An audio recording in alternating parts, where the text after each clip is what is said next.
In 1983, I handed over nearly $30,000 to attend one of the most prestigious culinary schools in New England.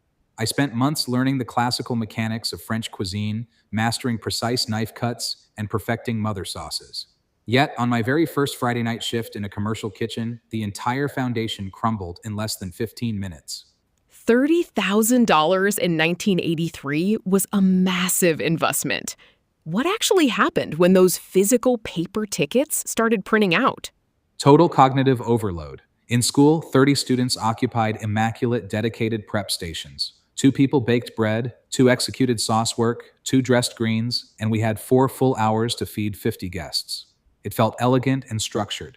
But a commercial line is four exhausted cooks trying to push 100 covers while 40 distinct tickets fire at the exact same moment. So the environment was completely artificial. You were taught how to prepare individual components in a vacuum, but not how to handle actual service velocity.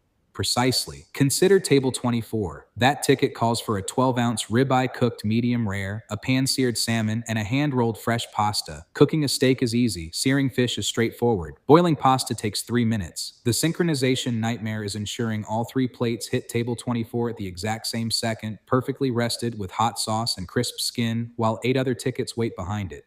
That is the hidden wall every graduate hits. Can you pinpoint the exact minute during that first shift where your formal degree felt completely useless? It was 8 o'clock. 6 tickets dropped simultaneously, and the ticket rail filled completely. I looked down at my station, fully prepped with perfect cuts, and realized I had no mental framework for prioritizing time under extreme pressure. Culinary academies focus heavily on knife mechanics and plating presentation because those skills are easy to grade on a rubric. Ticket rail panic cannot be simulated in an academic lab. When you break down professional kitchen performance, where does technical skill actually end and operational survival begin? Knife skills and recipe execution account for roughly 20% of a chef's success. The remaining 80% is pure time orchestration. It is the mental capacity to execute current orders while constantly projecting 5 minutes into the future, anticipating heat recovery, pan space, and pass timing under relentless physical pressure. I wonder, though, if that trial by fire chaos is just an outdated badge of honor. Is line stress an essential incubator for real culinary judgment? Or is it just bad management that schools intentionally avoid? It is not about glorifying toxicity, it is about physical reality. Cooking under constraint requires split-second trade-offs that an academic schedule simply cannot replicate. A school optimizes for instruction and individual learning. A restaurant optimizes for speed, accuracy, and absolute consistency under heavy volume. Those two goals require fundamentally different operating models. And that distinction changes the financial math entirely for anyone starting out today. You do not need to incur 5 figures of debt just to learn foundational techniques. That is the core truth. You can become a chef without a degree, and many chefs learn on the job. Today, anyone can master knife mechanics, mother sauces, butchery fundamentals, and food safety standards online for $0.